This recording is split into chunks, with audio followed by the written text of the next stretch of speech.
Përshëndetje të nderuar miq të mi, ja ku po ritakohemi ditën e sotme me një histori dashurie. Një histori që do t'ju befasoj të gjithve, një sakrificë 22 vite, 22 vite pritje për një përgjigje.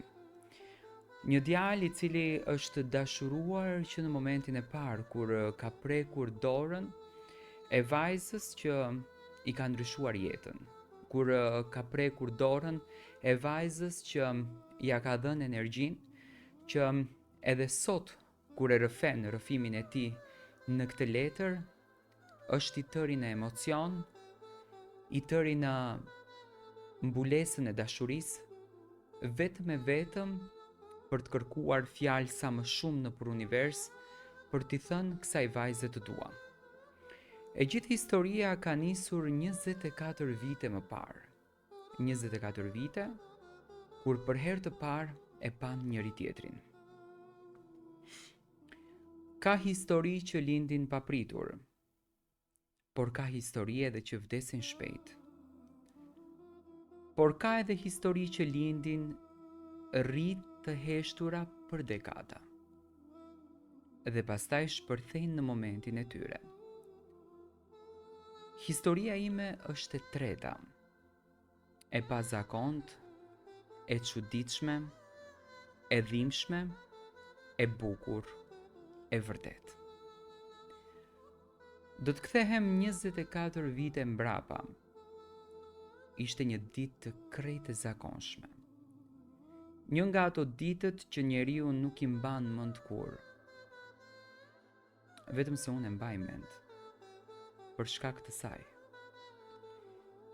E takova për herë të parë krejt rastësisht. Nuk kishte qirinj, nuk kishte muzikë romantike, nuk kishte pregaditje, por kishte diçka tjetër. Kontaktin e parë të dorës së saj me dorën time. Ajo ma zjati dorën për t'u përshëndetur, edhe në momentin kur prekëm njëri tjetrin, për mua koha ndaloi aty. Nuk e kam egzageruar kur këtë moment. Ishte si energji që të shokon trupin. Syrymë që kalon nga duart e deri tek zemra. Nuk më kishte ndodhur kurrë me askënd, dhe nuk më ka ndodhur me askënd tjetër që atë ditë e deri më sot. Ajo ishte vajza e ëndrave të mia, e bukur, e qetë, e sjellshme, e zgjuar, por mbi të gjitha kishte diçka që sot është e rrallë, një karakter aq të fortë, aq të pa ndryshueshëm sa të bënte të admiroje edhe kur të dhimbte. Unë e kuptova në fakt që në takimin e parë se ajo nuk ishte e zakonshme. Por ne nuk nisëm lidhje. Kaluan ditë, kaluan javë, kaluan plot 24 vite. E kam njohur për gati një çerek shekulli. E kam pëlqyer, e kam dashuruar, e kam menduar çdo ditë, por ajo ishte e martuar. Edhe unë i martuar. Jeta vazhdoi. Mu duk sikur nuk mund ta fshihja nga zemra. Mu duk sikur koha nuk do të haronte kurrë dhe vërtet nuk e haroi. Por këto gjëra nuk i kontrollojmë dot. Është zemra që flet. Kur zemra e njeh dikë, ajo e pret. E kur logjika të thot haroje, ti nuk e haron dot, ti e do dhe më shumë. Kaluan 22 vite pa i thënë asaj asnjë gjë. 22 vite pritje, 22 vite luftë me veten. 22 vite me pyetjen, po sikur një ditë t'i them se sa e dua. Por viti i artë ishte viti 2000 2022, kur gjithçka në këtë mes ndryshoi.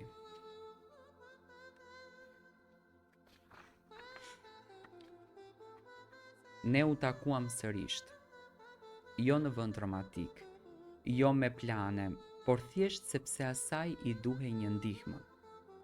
Dhe unë shkova që ta ndihmoja. Nuk e mendova fare, thjesht ika. Sepse kur dikush që e ke dashuruar gjithë jetën ka nevojë për ty, ty nuk pyet për kohën, nuk pyet për arsyen, nuk pyet për asgjë. Kur arrita, i dhash atë që i duhej. Dhe pikërisht në atë çast ndodhi gjëja që kisha luftuar për dekada. E putha. Jo një puthje gjatë, por një puthje e përgatitur, jo një puthje e menduar, një puthje e shpejt, e papritur, e sinqert, por dhe e frikshme. Dhe u largova me shpejtësi. Trupi më dridhej, zemra më rihte si të më dilte nga gjoksi. Më zihej fryma, nuk e besoja që pas 22 vitesh, unë guxova. Nuk e di nëse ajo e kuptoi atë ditë, por unë u thyeva nga brenda. E jepja dorën, nuk e haroj kur atë moment. Ndjesit ishin të rënda, të fuqishme, të thella. Të gjitha emocionet e mbajtura brenda 2 dekada shpërthyen në 1 sekond. Por kjo nuk ishte era e parë që u përpoqja të marr vendim. Ka qenë një moment tjetër para 6 viteve, ka qenë vetëm ajo dhe unë në makinë. Unë po e çoja diku dhe zemra ime po më rihte si i çmendur.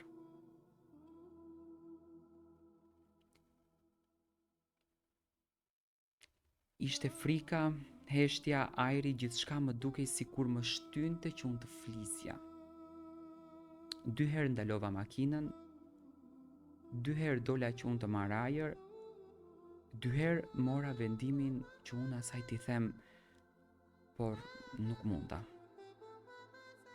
Jo sepse nuk doja, jo sepse kisha unë frikë nga ajo, por sepse ajo ishte e martuar dhe unë i martuar dhe ajo kishte një karakter aq të fortë sa e dija që të flisja do t'ishte një stuhi në jetën e saj. Jeta nuk është bardhëzi. Ndjenjat nuk lindin së pyeturi, dashuria nuk pret rregulla. Ajo vjen të troket në zemër, të djeg, të pret, të sfilat dhe në fund pyet: po unë, a do më jetosh apo do më vrasësh brenda teje? Dhe erdhi dita kur ajo nuk heshti më. Në vitin 2022, ajo nuk më largoi, nuk më qortoi, nuk më kthye kundër, ajo më pa në sy dhe e kuptova që kishte ardhur koha që nga ajo ditë kemi 2 vite bashkë të dy. 2 vite të paqta, të sinqerta, të bukura, edhe të forta. Nuk jemi të rinj si atëherë, por zemrat tona janë më të rritura, më të menduara dhe më të ndershme. Ne nuk jemi 2 njerëz që u takuam sot.